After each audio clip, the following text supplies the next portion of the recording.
2 Corinthians chapter 10 verse 4 to 5. Dito,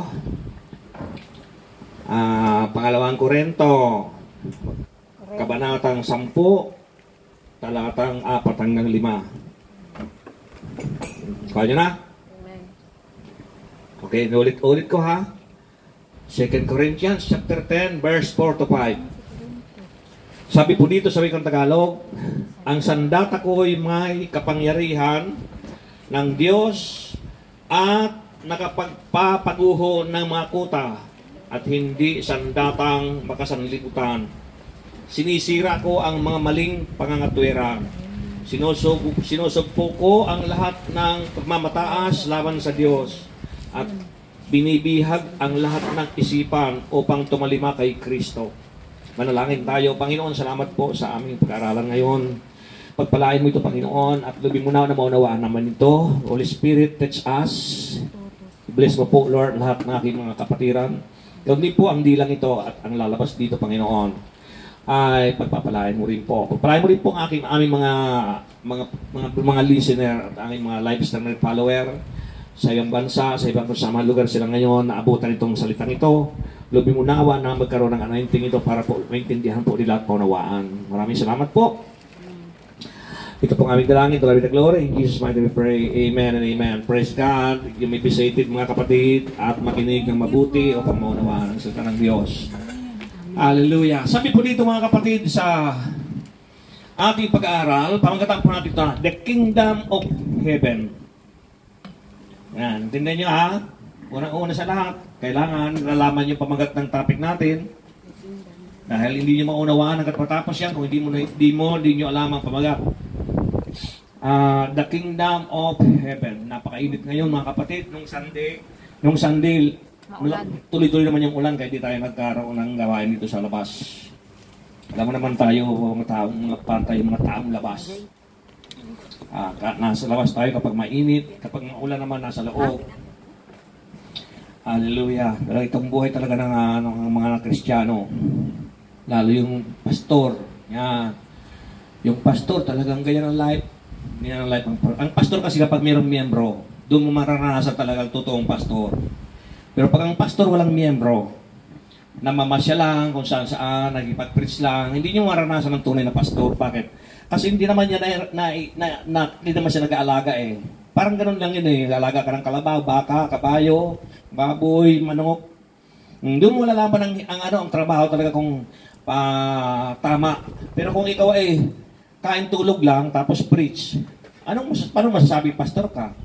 Kaya talaga yung tawagin kang pastor na wala kang miyembro. Pag ako nang wala ng miyembro, sabihin ko sa inyo kapatid, pag tinawag niyang pastor, babarin ko agad kayo. Huwag niyo ako tawagin pastor.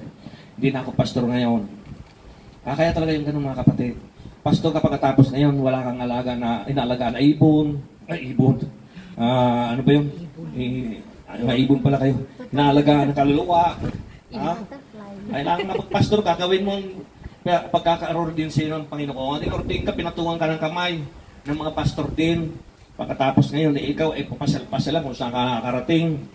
Diba? O, galit ka naman sa akin, kapag tayo pastor eh. Patunayan mo, talagang pastor ka talaga, kailangan may kaluluwa kang inaalagaan. Dahil yung kaluluwa mo ngayon, pasaway man yan, pagalitan ka man, o anong gawin sa'yo, tanggap mo, matitiis mo. Pero kung wala naman nagsasalita sa'yo masama, wala naman nagdidisiplina sa'yo, kailangan kasi ang pastor, dapat disiplinayan din yan eh. O hindi lang tang pastor, mayroong matitino. Disiplina rin yan, kaya may mga false prophet eh. Wala ang propeta eh, di ba? Nakapula siya. Happy Valentine's, sir. Ay, sir. Si ma'am.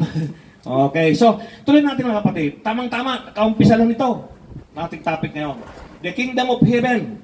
Ang sabi po dito mga kapatid, 2 Corinthians 10:4-5. Ang sabi po dito, ang sandata ko'y may kapangyarihan ng Diyos at nakapagpapaguho ng mga kuta. Naintindihan niyo mga kapatid yun? Kayong mga nanonood? Ang sandata daw ni Paul ay may kapangyarihan na papaguho ng mga kuta. Anong kuta na yon? Kuta ng wala ng pira, sa sweldo lang. Di ba? Di ba? Stress ka na naman. Yung mga kuta na yun. Ginuguho yun ang sandata ni Paul. Anong sandata ni Paul, mga kapatid? At hindi sandatang makasanlibutan. Ano yung naman mga sandata na makasanlibutan? Bulakbol, yan. Volleyball, basketball, Olympic, yun. Yung mga sandata na makasanlibutan. Diyan ka, wala kang time sa wala kang time sa church mo, wala kang time sa pagsamba mo, nanonood ka ng Olympic. Ayun tuloy, ang nag-worship doon, mga demonyo, di ba?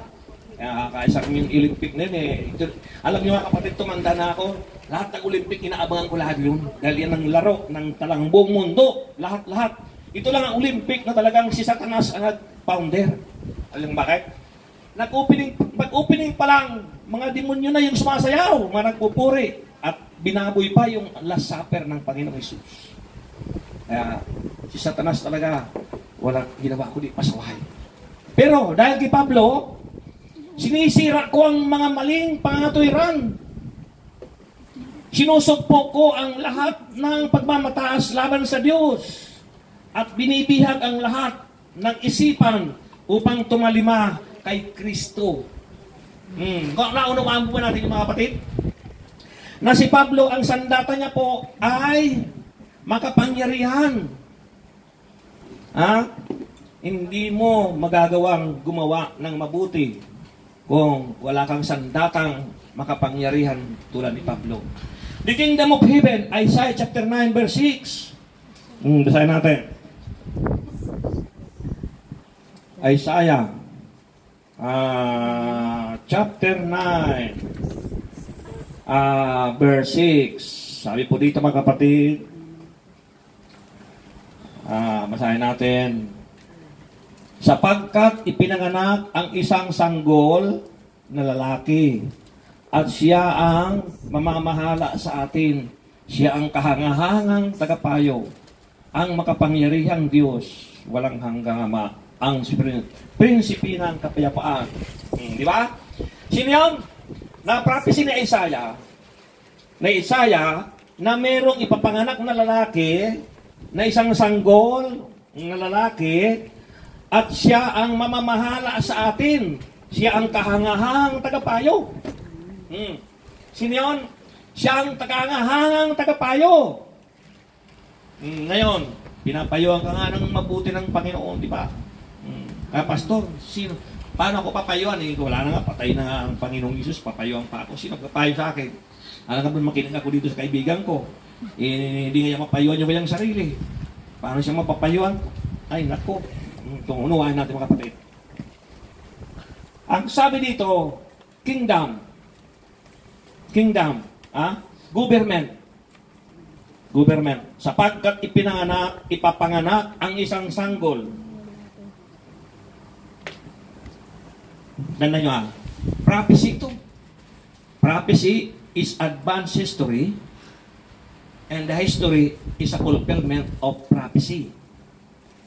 Iyon mga kapatid ang ibig sabihin mga kapatid. Na prophecy na Isaiah, na may isang sanggol na ipanganganak, at siyang mamahala sa atin. Siya ang kahangahangang tagapayo, ang makapangyarihang Diyos, walang hanggang ama, ang prinsipi ng kapayapaan.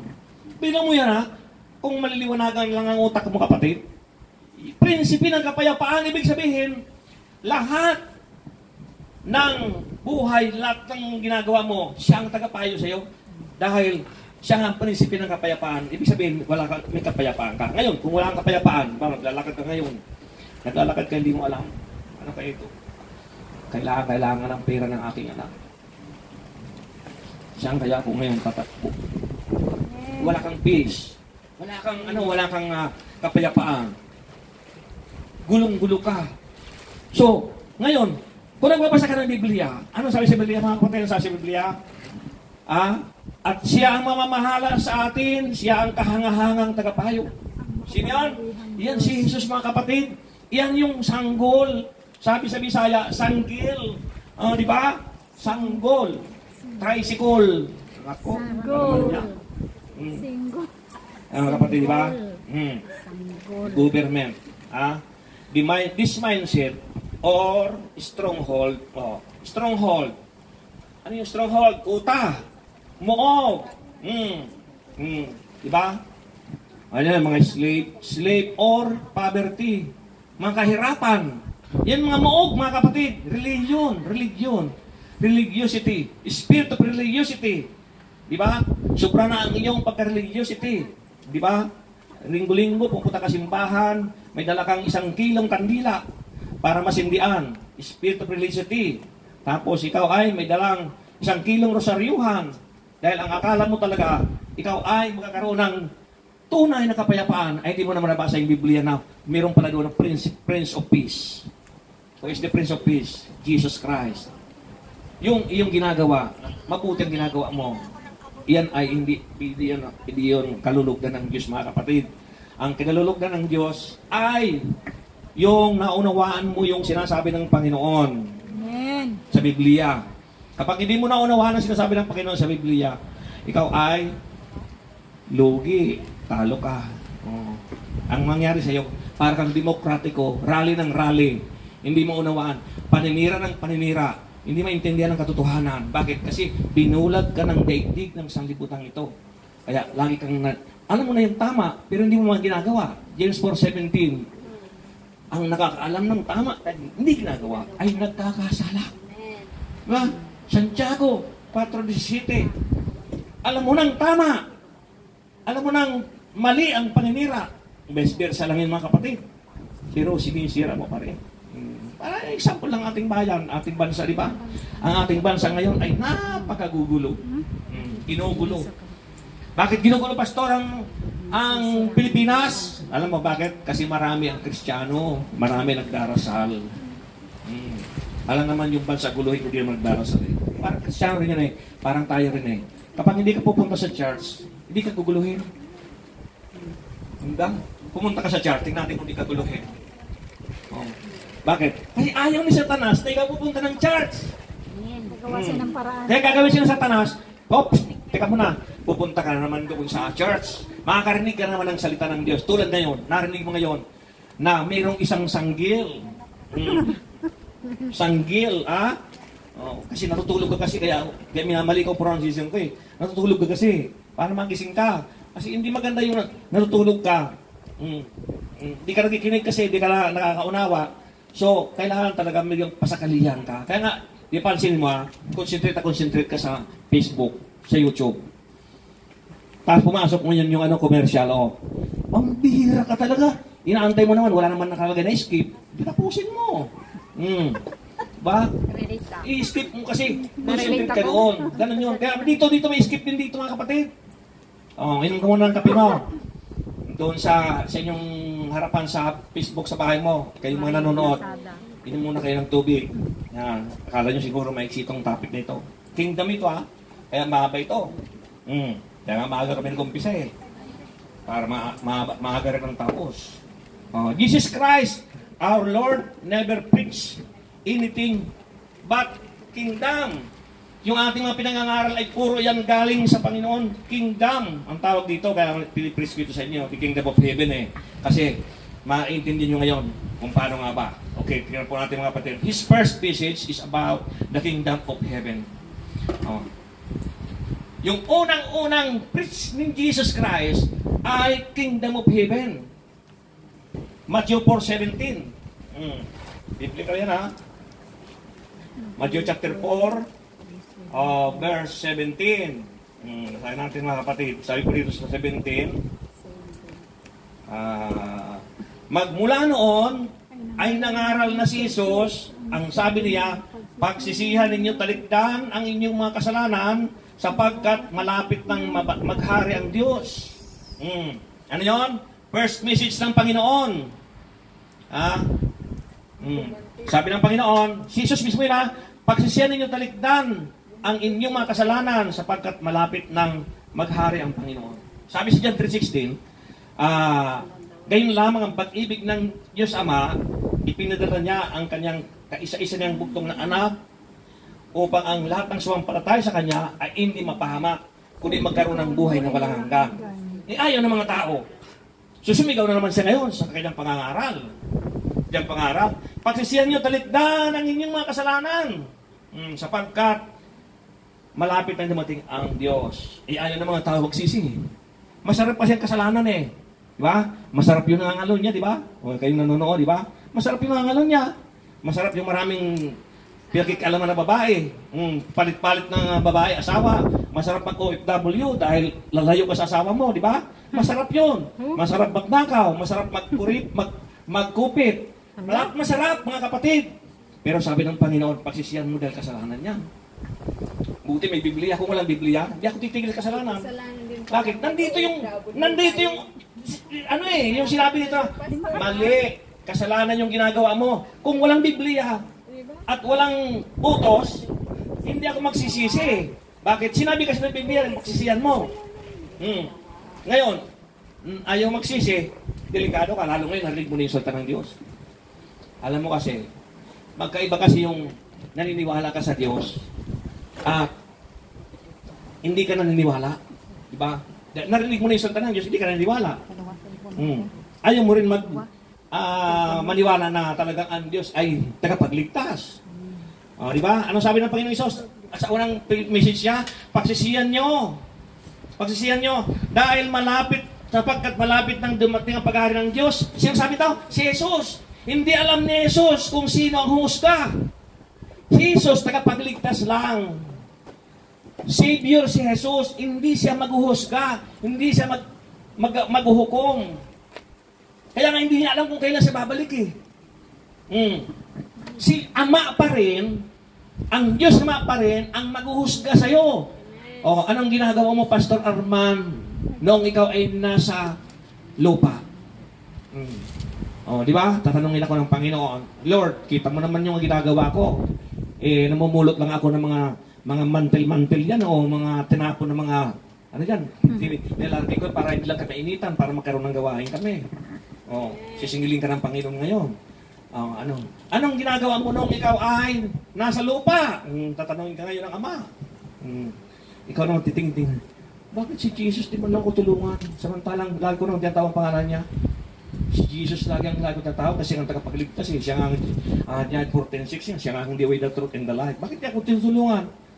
Kasi imbis na kasi ang Ama na eh. Sabihin sa'yo, anong ginagawa mo nung may gawain gawain nyo? Kasi Lord eh, mas masarap kasi yung may lakad. Yan. Mas masarap kasi Lord yung pupunta ka sa party, barbecuehan, yan, yung may inuman, may mga red wine, may mga champagne. Masarap yan, Lord. Masarap yan, Lord. Ngayon, doon ka na. Pila ka na doon sa apoy. Kaya kapit na yun. Yung mga nakikinig sa live stream, akala nyo niluluko ko kayo. Hindi ko niluluko kayo. Liban lang kung hindi Biblia ang pinag-aaralan natin. Totoo mga kapatid. Talagang Diyos babalik at babalik. Bakit? Nararanasan yun ng mga nangangaral. Alam nila bakit sila nakapangaral. Dahil sila sabi ng Diyos sa kanila. Kaya kung hindi mo pa nararanasan yun, ikaw na nakabala. Okay, to preach the kingdom was His purpose. May purpose si Lord kung bakit nag-preach ng tungkol dito. Lucas 4:43. Lucas chapter 4, verse 43. Sabi po dito sa 43. Subalit sinabi niya, dapat ko rin ipangaral sa ibang bayan ang mabuting balita tungkol sa paghahari ng Diyos, sapagkat iyan ang layunin ng pagkasugo sa akin. Ano? Sino sabi? Si Jesus. Dapat daw na ipangaral niya rin sa ibang bayan ang mabuting balita tungkol sa paghahari ng Diyos. Kingdom na naman yun. Paghahari ng Diyos, sapagkat iyan ang layunin ng pagkasugo sa akin. Paano yung pastor? Wala na si Jesus, nasa kanan ng Ama na. Paano niya magpapangaral ang salita ng Diyos? Paano kayo mapangaral ngayon? Wala na si Jesus. Diba? Paliwanag ko sa iyo. Yung nagsasalita ngayon, iyon yung instrumento ni Jesus. Kaya yung pangangaral ni Jesus noon, ipinangangaral din ngayon. Pagkatapos, yung gustong tumanggap, isusulat sa puso yun ng nakikinig. Ganun yung mga kapatid. Kaya walang tigil ang pangangaral. Kaya si Jesus wala na, pero ipinangaral niya pa rin sa mga apostol. At yung mga apostol, ipinangaral naman sa atin ngayon. At nagkaroon ng mga pastor, dahil Ephesians chapter 4 verse 11, nagkaroon ng pastor, teacher, evangelist, apostol, ano ba yung isa? 5 yan eh. Yan, nagkaroon ng ganun mga kapatid. Kaya nandito ngayon may pastor. Yun yung pinangaralan ng mga sinutusan ng Panginoon na ipangaral kina Pablo, pagkatapos ipinangaral naman na Paul sa akin. At ngayon, pinapangaral ko naman sa inyo ngayon. Pagkatapos, pag tinanggap mo yung Jesus, isusulat ng Panginoon sa puso niyo. Kung tatanggapin niyo. Oh, Lord, sabihin ng panalangin ng Panginoon, isulat mo sa aking puso yung mga sinasabi ni Pastor diyan. Di ba? So, yun ang sabi mga kapatid. May purpose. His one and only message. Matthew 24 verse 14. Yan. Matthew chapter 24 verse 14. Ang sabi dito mga kapatid sa 14, at ipangangaral sa buong sanlibutan ang mabuting balita tungkol sa paghahari ng Diyos. Ayun na naman, paghahari naman ng Diyos. Upang ito'y makilala ng lahat ng bansa sa kadarating ang wakas. Yun naman pala. Grabe, ano mga kapatid? Kaya pala hindi siya makarating-rating kasi hindi pa napapangaralan yung lahat ng tao. Di ba? Mabuti pa itong mga demonyo, mga satanas, ang pag-aktibo, biro mo, Olympic pinasok niya. Grabe. Pinasok niya yung Olympic. Buong mundo yun eh. Grabe yung ano. Pinasok ni Satanas. Sino naparangalan? Si Satanas. Naparangalan mga kapatid. Nag-viral So, na kayo. sabi dito, at ipangangaral sa buong sanlibutan. Buong sanlibutan. Ipangaral ang mabuting balita. Hindi masamang balita, tungkol sa paghahari ng Diyos upang ito'y makilala ng lahat ng bansa sa kadarating ang wakas. Nasira mo na ba yung anak mo? Di ba? Nasira mo yung asawa mo? Kaya hindi ba karating-rating si Lord? Kasi hindi mo pa nasisiran yung asawa at anak mo, yung lulang mo at lulo mo. Ay basta, dito na ako. Dito na ako pinanganak. Dito na ako kinagisnan ko. Hindi ako alis dito. Kasi ito na kinagisnan ko. Ang tamang mo dapat gawin, umalis ka pag mali. Amen. Pag mali, umalis ka. Pero kung tama, huwag ka umalis. Pero kung mali, umalis ka. Ganun lang naman yun eh. Diba? Tanggalin mo yung mali. Pero kung bagong gising ka, pagkatapos panisang laway mo, may tumutulog pa rin, pagkatapos hindi ka alit, di mo alisin. Ano? Para, ano ba diyo? Ganon ba yun? Alisin mo yung mali. Kung mali ang pinuntan mong church, umalis ka. Ganon yung mga kapatid. Kasi kung hindi ka aalis dyan, mananatili kang stagnant.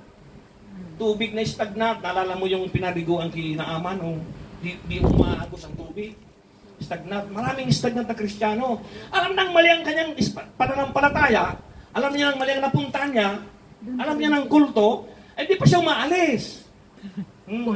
Kasi doon daw sa pinanganak na, doon na daw nakit. Yung lula niya raw, yung lula ng lula niya, lula ng lululo niya, mga puto niya, doon na raw na yung pinanganak, kaya hindi na siya aalis. Diba? Saan ba nakalagay sa Biblia yung magdala ka ng payong para baliktarin mo? Saluhin niyo ang blessing. Saan ba nakalagay sa Biblia yun? Wala naman di ka pa paalis dyan. Saan ba nakalagay ang pastor mo rapist? Tapos pinipirahan ka. Hindi ka pa ba alis dyan? Tama. Umalis ka na dyan. Di ba? Pinupula ka ng pastor mo. Pinipirahan ka. Umalis ka na. Ang sundin mo lang, ikapo. Nasa Biblia yun. Bukal sa puso mo. Di ba? Nakita mo na yung pastor mo merong ginagawang umalis ka na dyan. Pag nasunog yan, sunog ka rin. Tandaan mo yan, kapatid. Yung pastor mo, napapatawag ng pastor, wala naman may nalagaan ng membro. Tamad, meron ako kilalang pastor, mga kapatid. Ang church niya sa bahay din. Yung mga membro, nakaupo na lahat, ang ganda ng posisyon. Kasi ang church niya, naka-steady mga upuan sa loob ng bahay niya. Nakapo na lahat ang membro na dyan na mag-umpisa ng gawain. Yung pastor, mag-umpisa ng gawain, mga 15 minutes before, naglalagay pala ng perfume, Tapos nagsusuklay pa lang dahil bagong ligo. Anong oras gumising yung pastor na yun? Umalis ka na dyan! Kapatid, umalis ka na dyan. Ang totoong pastor, mga kapatid, nauunang gumising sa mga miyembro. Amen. Bakit? Naparito si Jesus para maglingkod, hindi para paglingkuran. Di ba? Hindi siya naparito para maglingkod, si Jesus. Pero nagpatorture siya, nag-aray ng buhay. Di ba? Yung dugo mismo ibinigay sa'yo para lang matubos ka sa kasalanan. Pagkatapos ngayon, sinasayang mo lang, sumusunod ka dun sa mga pastor na mga wanted. Oo, di ba? Sabi mo, ang ganda ng pangalan, pastor. Alam ko bakit dito tinatalakay? Kasi namamansan yung pangalan ng mga mabubuting pastor eh. Yung mga tapat na pastor, mamansan ang pangalan. Kaya dapat alisin yung mga bulaang propeta, mga false prophet. Tinatanggal yun. Kaya ikaw umalis ka na dyan kapag false prophet yung napuntahan mo. Huwag kang maniwala dyan kahit maraming membro yan. Dahil oras na 1,000 ang membro niyan. Baka 999 lang ang mapunta sa impyerno niyan. Ang isa na maligtas. Oo. Pili ka din kapatid. Kaya, maniwala ka sa akin. Natutulang. Umalis ka na dyan sa mga pinupuntahan mo na hindi ka kaya-aya sa iyo. Hanap na perfect na church. Pagkatapos ngayon, nakakita kayo, ay perfect doon. Perfect. O ngayon, isang linggo ka pa lang doon, hindi na perfect. Bakit? Nandun ka na kasi. Paano mapiperfect yun? Wala na, nasira naman tuloy. Hallelujah. Diba? Hebrew 4:12. Ang salita ng Diyos ay parang tabak na magkabilay talim. Ito'y tumatago sa pinagkaiwalayan ng buto at kaluluwa. Tabak na magkabilay talim na walang iniilagan. Iyan ang sinasabi ni Paul na ang kanyang sandata ay makapangyarihan. Ang sandata ko ay may kapangyarihan ng Diyos at nakapagpapaguho ng mga kuta at hindi sandatang makasanlibutan. Kaya lang kawawa ka naman eh. Kahit anong payo ko sa iyo, kahit anong advice ko sa iyo, mali talaga ang pinuntahan mo, kahit anong advice ko sa iyo. Dahil binulog ka na ng Diyos sa sanlibutan ito. Talagang doon ka na nga. Yun ang tinatawag na hypnotismo. Na-hypnotize ka na nga. Hallelujah. Grabe mga kapatid. When He was resurrected, still His message to His disciples was about the kingdom. Acts 1:3. Acts 1:3. Basa natin kapatid. Acts chapter 1 verse 3. Pagkatapos ng kanyang pagbata, maraming ulit siyang napakita sa kanila. Sa gayon, napatunayan siya ay buhay. Napakita siya sa kanila sa loob ng 40 araw at nagturo tungkol sa paghahari ng Diyos. Noong si Kristo kasi namatay, 40 araw pa siya dito sa lupa. Kaya nagpakita siya doon sa mga lingkod niya at nagturo sa paghahari ng Diyos. Iyon mga kapatid, lagi siyang nagpapakita sa mga disciple. Nagpakita sa kay Tomas. Bakit? Hindi niya iniwan, hindi siya magkit muna nagpakita kay Tomas. Sabi ni Tomas, di ako maniniwala hanggang di ko nakikita. Ngayon, nagpakita sa kay Tomas. Ang Tomas, naniniwala ka na ba? Diyos ko, sabi ni Tomas. Diyos ko. Anong tawag ni Tomas kay Jesus? Diyos ko. Nung makita niya si Jesus, saka lang siya naniniwala na Diyos si Jesus. Di ba? Kaya sabi ni Jesus, mapalad ka Tomas, mas mapalad yung mga hindi nakakikita sa akin na nanampalataya. Iba sa atin kung di pa makita si Jesus, di pa manampalataya Kaya sabi ni Tomas, Diyos ko! Nakita ko na ang aking Panginoon. Yun mga kapatid. Kaya, talagang si Jesus ay Diyos. Kaya yung relihiyon ngayon na sikat, tapos hindi naniwala na si Jesus ay Diyos. Bulag talaga sila Bulag talaga. Binulag talaga ng daigdig na ito. Alam mo, kahit anong talino mo, kahit napakaraming pira, kahit milyonaryo ka pa, oras na binulag ka ng daigdig, ng Diyos ang daigdig na ito, wala kang magagawa. Dahil pahintulutan yun ng Panginoon na ikaw bulagin talaga. Romans 9:18. Ang lahat ng mga gusto kong patitigasin ko. Ang lahat ng gusto kong palambutin, palalambutin ko. Basahin nyo. Totoo mga kapatid. Ibig sabihin, si Lord yung nagpapalambot sa puso mo. Kaya lang, ito naman si Satanas, panay ang singit. Panay ang singit. Kasi ganun lang naman kasi yan eh. Pupunta ka sa gawain ng Panginoon, hilain kayo ni Satanas. Pupunta ka sa gawain ng Panginoon, hilain ka ni Satanas. Ganun yun eh. Kasi hindi pa naman hukom eh. Hindi pa naman paghuhukom. Kaya hindi si Jesus, ay kayang-kaya ni Jesus patayin agad sa Satanas. Tapos sa impyerno, kaya niya gawin yun eh. Kaya lang, hindi pa oras kasi. Hindi pa oras. Kaya naglalaban ng dalawa. Naglalaban ng dalawa. Kaya sabi si John 10:10, naparito ako upang magpatay, magwasak, at magnakaw. Sabi naparito ako, sabi ni Jesus, naparito ako upang bigyan ng ganap, buhay na ganap. Amen. At kasiyasiya, abundant blessing ang ibibigay ng Diyos. Pero si Satanas, ang binibigay niya, pagpatay, pagnakaw, at pagwasak. Diba? Kaya yung mga nawawasak ng pamilya, hindi naman si Jesus ang gumaano eh. Ang gumaano si Satanas. Kasi siya nga ang tagapagwasak eh. Kaya lang, bakit naman pastor ganun? Ba't pinahintulutan ng Diyos na wasakin? Di ba pwede naman tulungan niya? Sagutin ka naman ng Panginoon. Nangaral nga ako, di ba? Anong unang preach ko? Di ba? Matthew 4:17, di ba? Yan ang unang preach ko. Hindi ka nakinig. Sabi ng pagsisiyan, tinuloy mo pa rin. Di ba? Di tinuluyan ko na talaga na magka-iwalay kayo at mawasak ng iyong pamilya. Tinuluyan ko na lang. Pinahintulutan ko na lang. Pero may panahon pa naman. Pwede pagbalik loob hanggang ngayon. Dahil buhay pa naman. Ano pa naman, bukas pa naman ang salvation, ang kaligtasan. Pero patuloy nag-invite si Lord. Diba? Ano ang purpose ng baha? Mga bagyo na sa Pilipinas. Anong purpose niyan? Ang purpose niyan, lumapit ka sa Diyos. Diba? Pinahintulutan ng Diyos yun para ikaw ay magbalik loob sa Diyos. Kasi kung hindi ang pahintulutan ng Panginoon, mananatili kang stagnant, di ka maglilingkod sa Panginoon. Bakit? Ibang karamihan tinatawag ng Panginoon yung mga mahihirap. Diba? Pansinin mo, pag wala ka ng pera, di ba? Lulhod ka mananalangin.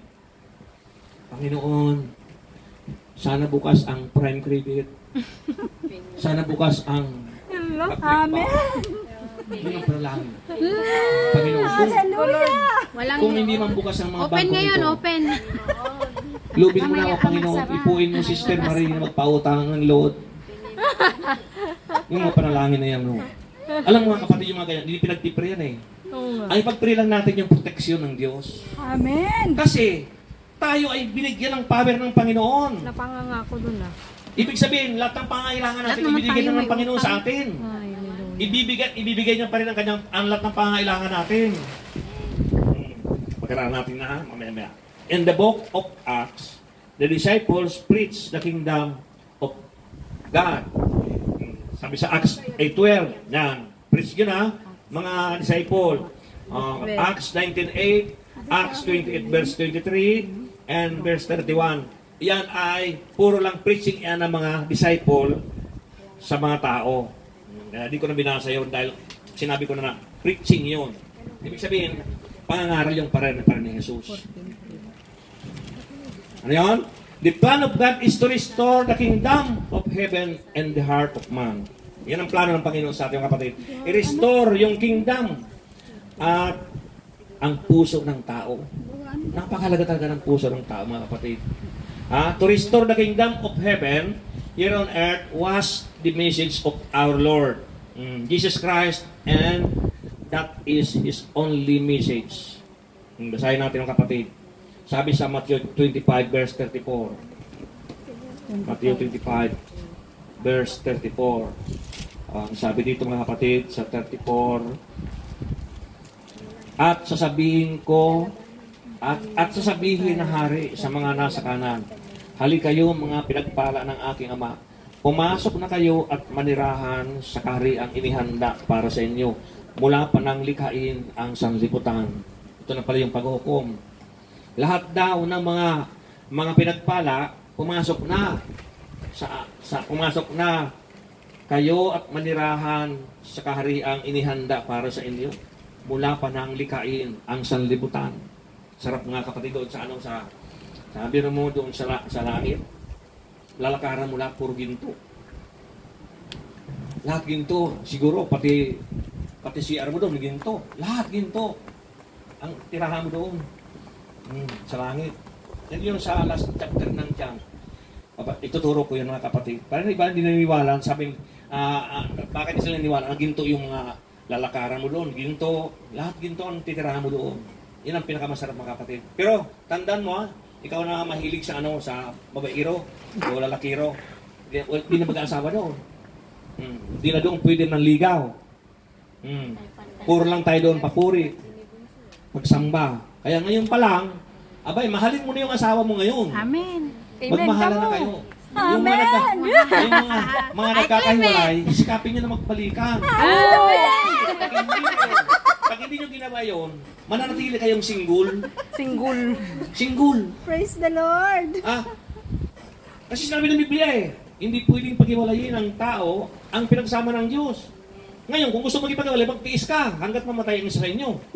Saan ka lang mag-asawa? Amen. Kaya ba yun? Tiisin mo. O, tiisin mo yung ibaba mong pride mo para sabihin mo, honey, I remember you are. You remember me? Nung tayo nagliligawan pa lang, di ba? Ang lambing-lambing natin. Bilis na tawag na. Namamasyal tayo sa Lunita. Pira mo. Maliit na cook. Binibigyan tayo ng tindira na dalawang hose. Dalawang straw. Isang straw lang binigay, di ba? Alitan tayo doon. Tapos pananakyub yung ating merienda. Di mo nalala yung honey? Tapos sasakay na tayo, punta tayo ng Port Santiago, may dala tayong konting maliit lang na papel. At ginagawa niya siguro. Karanasan ni Pastor yan. Siyempre, experience yun Honey nga ang tawagan niya. Yun yung experience yung ibalay. Kasintahan pa lang, di ba, honey? Sasabihin naman sa akin, honey, dito sa likod ng ni Rizal. Ano ba yung si Rizal? Totoo ba talagang si Rizal ay tumalikod nung binaril? Yun ang usapan niyo, di ba? You remember that, honey? Honey ka dyan.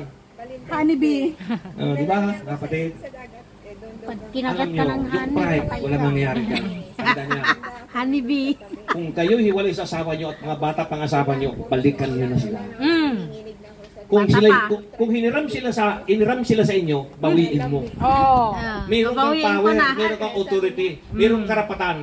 That's yours. That's my. Yours. Akin yan. Balik mo sa akin yan. Ibibalik siya ng Panginoon yan. Bakit? Kasi nakita ng Diyos sa puso mo na gusto mo ma-restore ang iyong kingdom, ang iyong heart. Ma-restore. Ang puso natin dyan. Tumitibok-tibok. Pag medyo napapansin mo na parang nagsasawa ka na, wala na matabang ng bawat isa sa inyo, mag-pray ka. Amen. Lord, tulungan mo ako, Panginoon. Na-restore mo naman yung aking mga ugat. Di ba? Wala naman injury ang aking tuhod, Panginoon. Diba? Hindi naman ako high blood. Kung high blood ako, Panginoon, turuan mo ako na ma-restore. Para naman, kahit matatanda na kami, kahit senior na kami po ay nagka-holding hands pa rin. Amen. Di ba? Nako, baka umuwi ka bigla ha. Yan si Stenel, kilig na kilig Stenel, mag-asawan siya. Nananahimik. Yan, ginanyan yung kami na kanina. Mag-asawa. Matikman niya yung mag-asawa. Na-experience ko na. Kaya mapapalad yung mga nakikinig ngayon pagkatapos na kayo mag-asawa. Mapapalad kayo. Bakit? Kasi pipili talaga kayo ng para sa Diyos. Pero hindi na kailangan. Hindi na kailangan kasi si Adan hindi naman humingi ng asawa Di ba? Meron lang nga yung juwang binili Genesis ko sa kanya. 2:18, hindi humingi ng asawa si Adan. Haba ng Sinabi lang ng Diyos, hindi mainam sa tao mag-isa. Basta Kaya lang, Pareho kayo. alam mo kung bakit binigyan si Adan ng asawa? Alam ko bakit? Kasi si Adan, sinabi ng Diyos, pangalanan mo yung mga hayop. Dumaan yung unggoy, unggoy ka. Dumaan yung baboy, baboy ka. Pinangalanan yung mga hayop ni Adan. Ibig sabihin, ginawa ni Adan yung utos ng Diyos. Then, sabi ng Panginoon,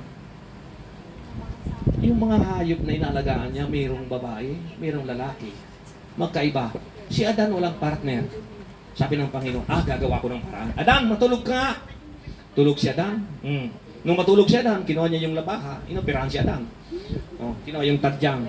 Oh, kayong mga babae, kailan niyo sa ulit tadyang sa akin? Sa amin lang babae, laki, di ba? Utang na loob niyo sa amin ng lalaki ang tadyang. Nasasawa mo na yung tadyang ko. Ay, inopera na yun mga kapatid. Wala sa amin. Bakit ginawa ng Diyos yun? Bakit binigyan si Adan ng partner na hindi naman umingi?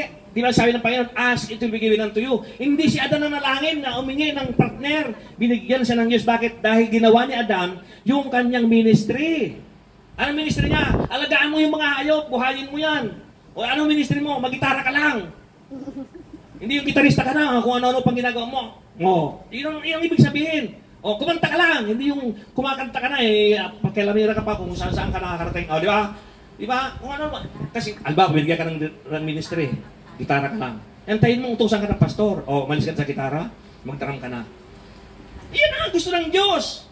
Ang sabi ng, napaka-specific ng ginawa ng Panginoon kaya Adan, mga kapatid.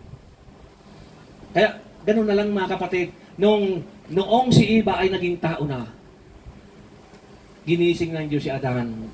At unti-unting inakay ng Diyos si Eva. Napatayo si Adan. Pretty woman. Oh, Pretty woman? Meron na pala yun, no? Meron na ba yun? Yung pretty parang woman? Parang napakanta si Adan. Pretty woman. Wow. Wala pa. Walking down the Kasi street. wala pa silang Parang napakanta si ano? Nung malapit-lapit na. Biro ko lang yun na pretty woman ha. Nung malapit-lapit na si Eva kay Adan. Naku, napakanta na naman si Adan. Nanggigigil ako sa iyong kagandahan. Hallelujah. Oo, diba? Ay. Wala pang Grabe, ganon. mga kapatid. Kasi hindi pa naman Yan yung nagkaroon mga ng style na kung saan pa. Kaya I-imagine mo nga. lang. Pastor, wala pa yan. Ay, Kasi imagination wala lang pa yun, siyang mga kapatid. kamalayan. Pero hindi yan ang nasa Bible na sila. Nung Nanggigigil ako. nagkasala-salang Imagination mo yan. Ay, imagination mo yung nabuksan mga ang kapatid. kaalaman. Ganon mga kapatid ang Diyos. Oras na sinunod mo ang utos ng Diyos, bibigyan ka ng Diyos ng blessing na hindi mo hiningi. Di ba? Hindi ka maka-amen. Amen. Kasi Diba? mali naman yun. Isipin mo asawa oh. Asawa hingin mo. Ano kung nahingin ng asawa? Ay, ang problema sa atin eh. Dumaan lang yung yung tao.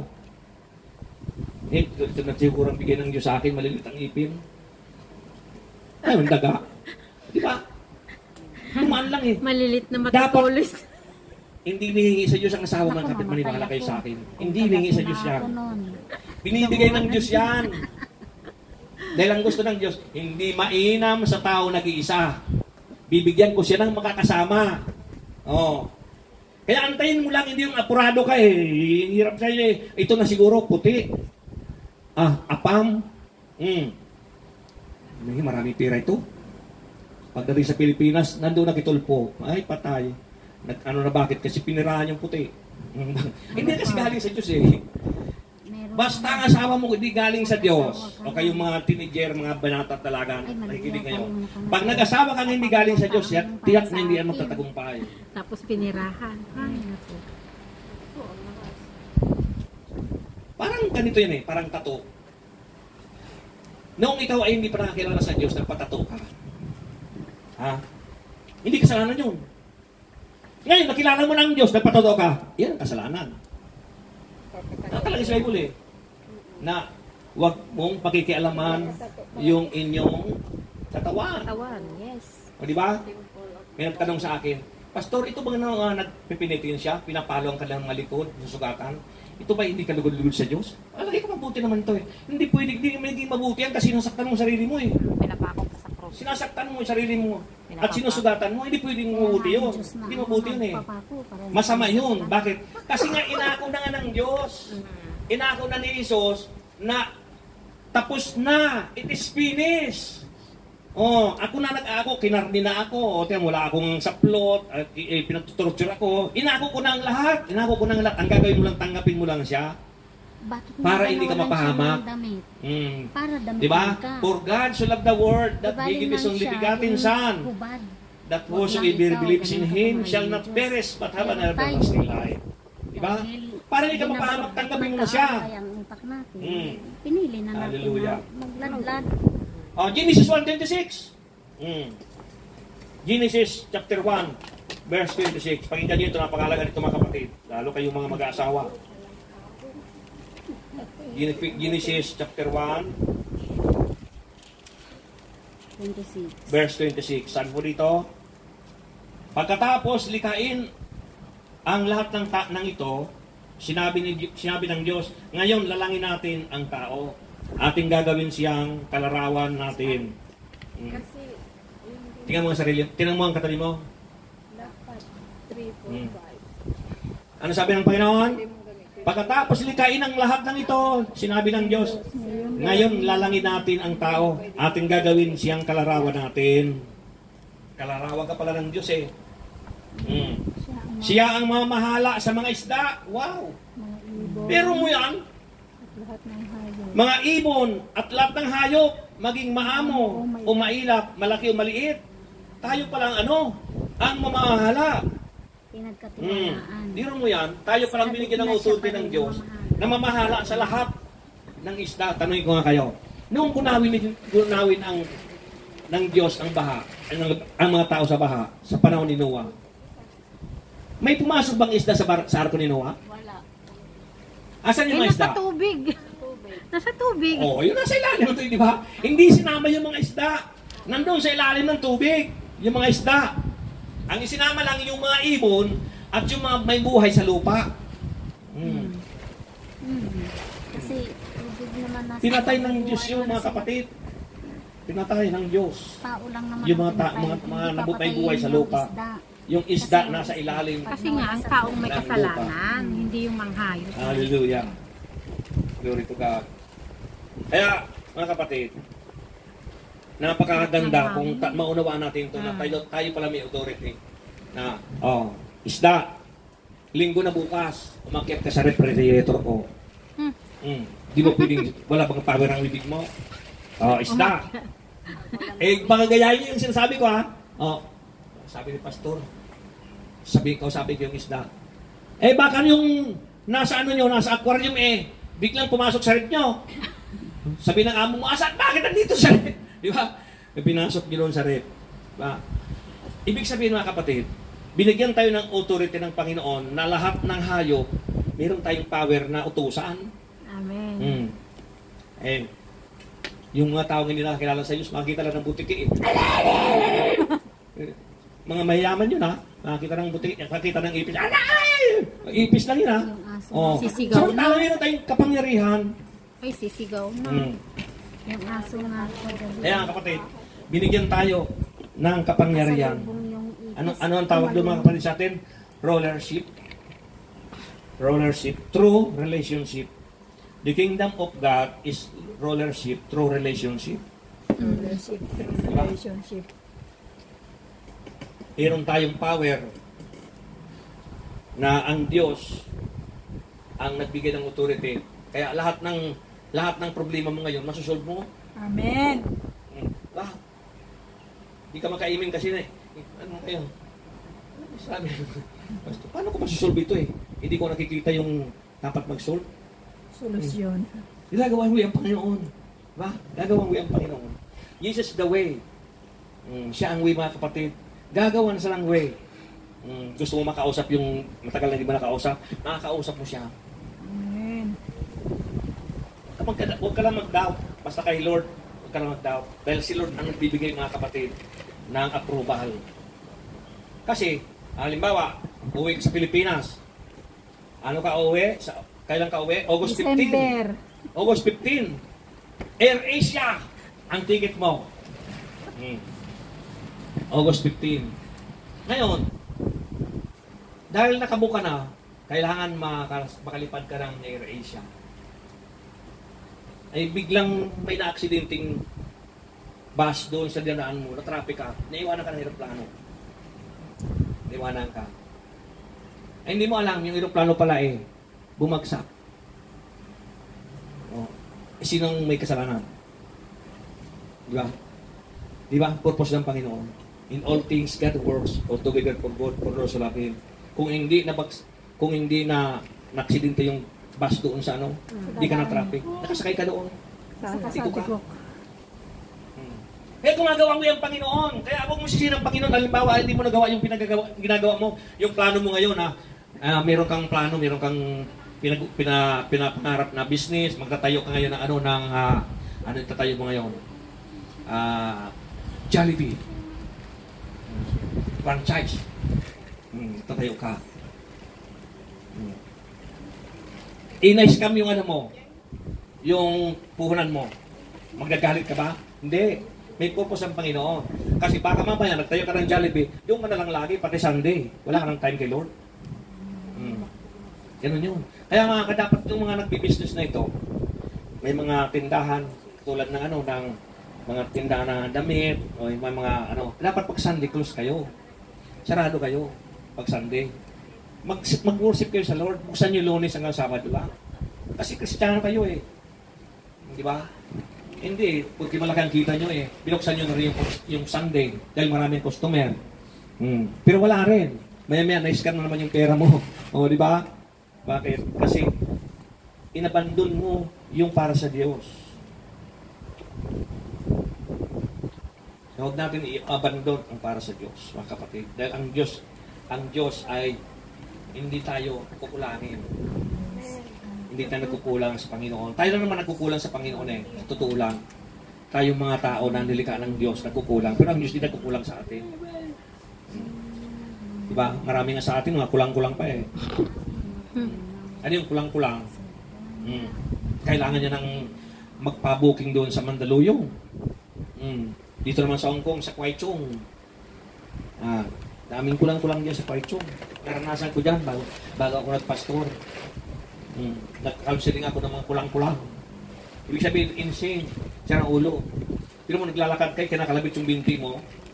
Dami nila nakaupo. Puro sira ulo. Kakalabit yung binti mo, nilakad ka. Tapos yung sadya mo na i-counseling mo, ang layo-layo pa ng lamisa na pupuntahan mo.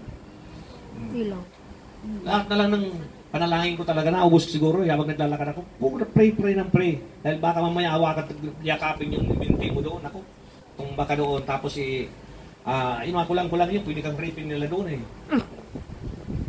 Kaya kailangan talaga ang prayer, mga kapatid. Kaya, tayong mga naglilingkod sa Panginoon, tandaan niyo mga kapatid, lagi kayong manampalataya sa Diyos, lagi niyong isipin na mayroon kayong power galing sa Panginoon.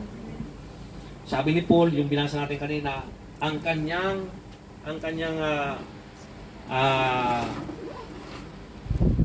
sandata, ang sandata ko'y may kapangyarihan ng Diyos.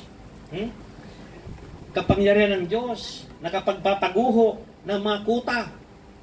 Yan ba naman yung nagkahiwalay lang kayo dahil lang sa pagprito ng itlog eh. Tapos na yun, laki-laki na ng guhunin. Ba? Prito ka ng itlog. Di kayo nakasundo. Di nakakasundo sa ulam. Yun ang mga maliliit na problema ngayon. Kayang-kaya panalangin yun. Kaya itong gamitin nyo ngayon. Ang sandata ko'y may kapangyarihan ng Diyos na nagpapaguho ng mga kutang hiwalayan. Di ba? Kaya pag ang pride mo umiral. Pride. Tapos tinubuan pa ng sungay. Bahala ka sa buhay mo. Sino ka ba? Marami naman ang mga lalaki dyan. Marami naman ang babae dyan. Pride horn. Pwede naman ako maghanap ng iba. Sino ka ba? Di ba? Salitang kanto yun. Sigurado, kandidato ka na sa impyerno. Pagkaya ng sakit mo. Pero kung sinisikap mo talaga, gusto ko talaga magkabalikan kami ng aking asawa. Di ba? Hindi ka makakapaglingkod sa Panginoon kapag mayroong butas. Diba? Nalala niyo yung preaching ko for walls of marriage, 4 na wall. Kumplito yung 4 na wall. Dahil pag may kulang ng isang wall, makapasok yung hangin. So makakapasok yung kaaway. Kailangan kumplito ang wall. Ang bubong noon si Jesus. Diba? Kaya di makakapasok yung hangin. Pag kumplito yung wall, ganun yun eh. Ngayon, may hirap mga talaga mag-serve sa Panginoon kapag mayroon kang sabit. Kahit anong dapa mo dyan, kahit anong luhod, kahit anong prayer fasting mo dyan, kahit sabihin pa ng pastor, mag-aral tayo, turuan ko kayo. Magdadahilan ka na naman, pastor, may lakad ako. Importante, pastor, ang lakad ko. Kaya hindi na kailangan eh. Kahit anong lapasay mo, kapag meron ka talagang sabit, hindi ka talaga magagamit ng Diyos. Kasi ang ginagamit ng Diyos yung mga nagpapakumbaba, yung wala mga sabit. Diba? Mga kapatid, kaya nakakatakot mangaral. Mapansin ng mga kapatid, may mga nangangaral na mga takot sila magsalita ng katotohanan lang. Bakit? May sabit eh. May sabit. Kung tawagin under the table, kaya kayong under the table. Ayos nyo yung aral nyo. Baka mamaya biglang, di mo ba alam na abang nangangaral ka, nililigtas mo ang sarili mo eh. Ako abang nangangaral, nililigtas ang sarili ko. At sino? Yung nakikinig sa aking aral ay gusto kong maligtas din. So kaming dalawa mismo, kaya ako nangangaral dahil yung gusto ko nakikinig, maligtas at maligtas din ako. Amen. Paano kung nangangaral ka pagkatapos ngayon, hindi ka naman maliligtas sa pinangangaral mo? Ba't ka pa mangangaral? Huwag ka na mangaral. Kailangan mangaral ka, maligtas ka, at maligtas din yung nakikinig. Amen. Yan ang tamang aral. Hindi yung basta lang sabihin na papugi ka lang diyan sa pulpito. Tapos pagbaba mo sa pulpito, okay ba yung preaching ko? Kinamayan ka ngayon. Demonyo yung nagkamay sa'yo eh. Okay ba? Sabi naman na nagkamay sa'yo, ay, ang ganda ng preaching mo. Hindi mo alam, demonyo yung kinamayan ka, self-glory ka na ngayon. Sabi ng Panginoon, ibalik mong glory sa Diyos, hindi glory dito, sa lupa. Yung mga kapatid, alam nyo, panahon na ito. Panahon na. Naglabasan na yung mga satanismo, naglabasan na yung mga nag-worship na sila. Nasa kalsada na, sa Switzerland, sa ibang bansa, nasa kalsada na yung mga demonyo, mga napupuri, kung ano-ano mga ilalagay sa mukha nila, yung mga suot nila, nagpaparada na sila. Kailangan tayo mga totoo, magpakatotoo tayo. Dahil kunti lang tayo maniligtas eh. Dagdagan natin. Paano ng pastor na sabi na kunti? Di ba sinuwa? Ilang naligtas? Sinuwa lang sa kayong mga anak niya, sa kayong manugang niya. Oh, di ba? Ilan na naligtas? Sinuwa? Kunti lang tayo maliligtas. Si Sodom at Gomora. Sino naligtas? Sinot lang sa kayong yung mga manugang niya sa anak niya. Oh, yung asawa niya dapat naligtas yun eh. Kaso lang naalala yung business. Sayang naman kasi yung pitay kong bahay, ang ganda-ganda pa naman. Lingunin ko nga. Baka wala lang tubig. Hindi naging aliga kasi. O, di ba? Bakit? Lumingon kasi, sabi ng Diyos, huwag kang lilingon. Di ba? Kaya pag sinabi ko sa inyo, huwag niyong gagawin yung masama. O, ginawa mo, hindi ko alam. Sino nagkausap mo daw? Kaya tingnan mo, nabalitaan ko na lang, mayroon ka ng consequences. May narinig ka ba sa akin? Wala kang marinig sa akin. Bakit? Sila nagkausap mo doon eh. Kaya hindi natin pinusgan yung mga nasa labas eh. Ang Diyos ang maghuhusga sa kanila. Ba?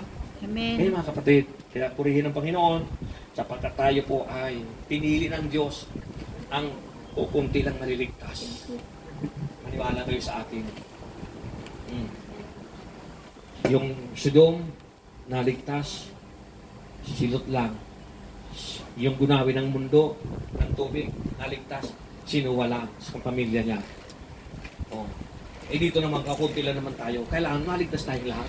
Amen. Oh. Diba? Doon ako pupunta sa malaking church. Sigurado ako ligtas yun kasi marami. Pag marami na iniwalan na ito ang aral. Oh. Diba? 2 Corinthians 11:14. Maging si Satanas man ay nagmumukhang anghel ng kaliwanagan. Di ba? Nagmumukha siyang anghel, kapatid. Kaya, suriin nyo ang tamang katuruan. Huwag kayong titingin sa attendance, kundi suriin nyo. Huwag kayong titingin sa mga pagandahan ng mga altar, pagandahan ng church, pagandahan ng building. Huwag kayong titingin doon. Suriin nyo yung tamang aral, yung aral sa kayo pumapasok sa puso nyo. Sapagkat yun ang kalulugdan ng Diyos, yung katotohanan. Yung inyong doktrina. Ano yung doktrina nyo? Kailangan sundin nyo yung utos ng Diyos eh. Manampalataya ka, bautismo ka, yan ang talagang utos ng Diyos. At di makakarating ang Diyos. Hindi darating ang wakas hanggat di natin ang pangaralan. Kaya panahon na ito para i-share mo na yung anak mo. Kung nahihiya ka sa anak mo, nahihiya ka sa asawa mo, i-share mo lang yung live stream. Sabihin mo, anak, pakinggan mo itong live stream nito. Hindi ko ito pastor eh, pero pakinggan mo. Pero pastor mo ako. Kasi kinakaya mo ako, hindi ko ito pastor. Basta pakinggan mo ito.